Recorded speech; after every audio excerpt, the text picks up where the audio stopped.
His Highness the Amir Sheikh Al-Ahmad Al-Sabah inaugurated the first regular session of the National Assembly's 14th legislative term at the Parliament's headquarters.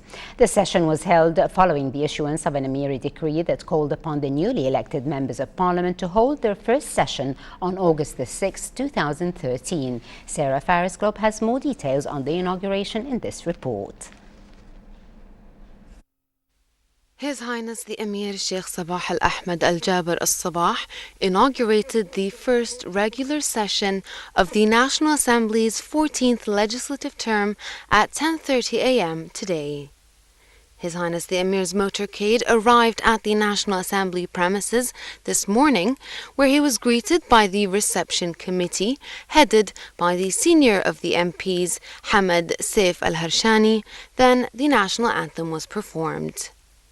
The session kicked off with a recitation from the Holy Quran, after which the Amiri Decree number 190 of the year 2013 was read out.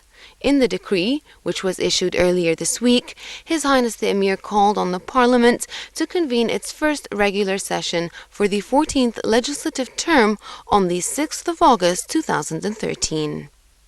During the inauguration ceremony, His Highness the Amir delivered a speech congratulating the newly appointed Parliament on earning the Kuwaiti people's trust and wished them success in their future responsibilities. His Highness the Amir said holding the elections and inaugurating the first session of the 14th legislative term during the holy month of Ramadan was truly a blessed sequence of events that would hopefully lead to a better political future for the country. His Highness also called on the National Assembly and the Cabinet to work together in supporting and progressing the country's development.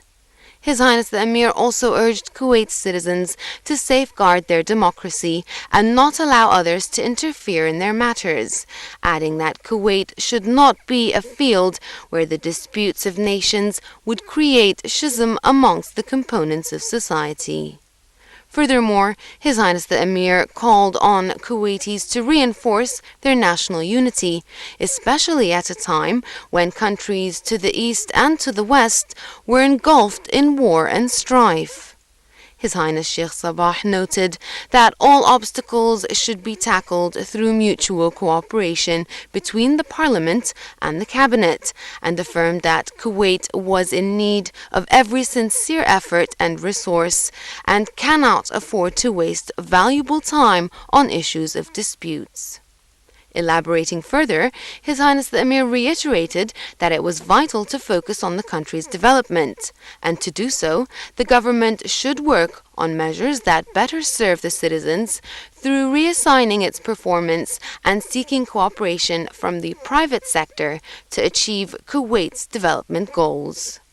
Meanwhile, His Highness the Amir said the Parliament bore the heavy responsibility of legislating laws within the boundaries of the Kuwaiti Constitution to overcome the obstacles facing the country, and confirmed that such responsibility is a national duty that the National Assembly must fulfill.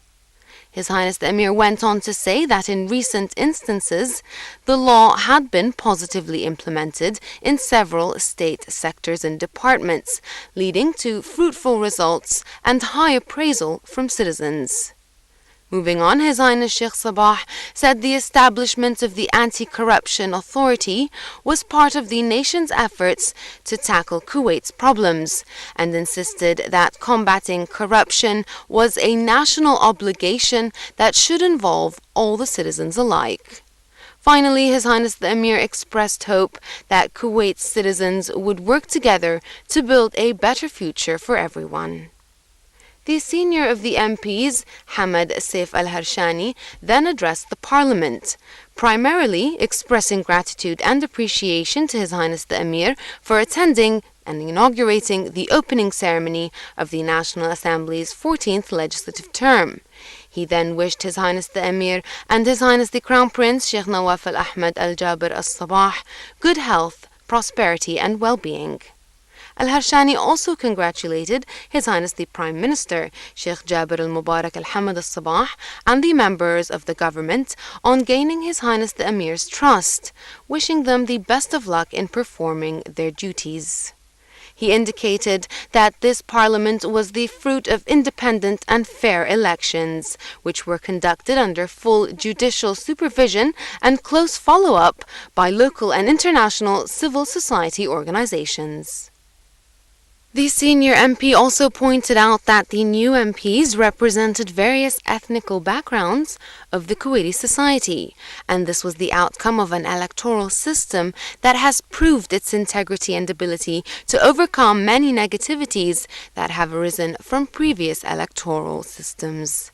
Al-Harshani explained that this new system allowed all the demographic components of the Kuwaiti society to have representation in parliament, as well as expression of opinions and ambitions. He then asserted that the Constitutional Court had affirmed the validity of this move from a constitutional viewpoint, stating that there was no sacredness in the issues of determining the way of voting in general and electoral issues in particular. Al-Harshani also noted that Kuwait has suffered a lot during the past period from grave mistakes that have marred some constitutional procedures, influenced the relationship between the parliament and the government, and led to the dissolving of 2 consecutive parliamentary elections. The first was on June 20th, 2012, when the Constitutional Court ruled in favor of the invalidity of the elections that took place on February 2nd, 2012, as well as the invalidity of the members who won seats in that election.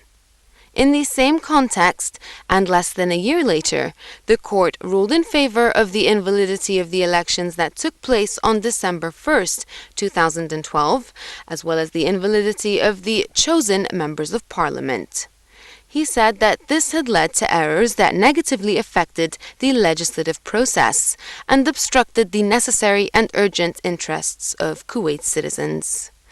Furthermore, he said that cooperation between the authorities, which is keenly stipulated in Kuwait's constitution, has become an inevitable fate and a necessary pillar in facing various issues and subjects of interest to citizens. However, Al-Harshani expressed hope that the government would work together as one integrated team in order to attain comprehensive and sustainable development for the Kuwaiti society by implementing the 5-year mid-range development plan, which is set to be accomplished by the end of the fiscal year 2013-2014, as well as prepare for the next 5-year phase of Kuwait's Vision 2035. Al-Harshani mentioned that the Arab region is going through critical and important developments as well, and added that His Highness the Amir's wise policy and vast experience in politics would spare Kuwait and its people from any negative reflections of the current regional events. Finally, Al-Harshani valued and praised His Highness the Amir's gesture of issuing an Amiri Decree pardoning all those convicted of offending the Amir. Afterwards, His Highness the Prime Minister Sheikh Jabir al-Mubarak al-Sabah delivered a speech where he affirmed that the cabinet would exert more efforts in cooperating with the National Assembly to achieve the hopes and the aspirations of the people of Kuwait.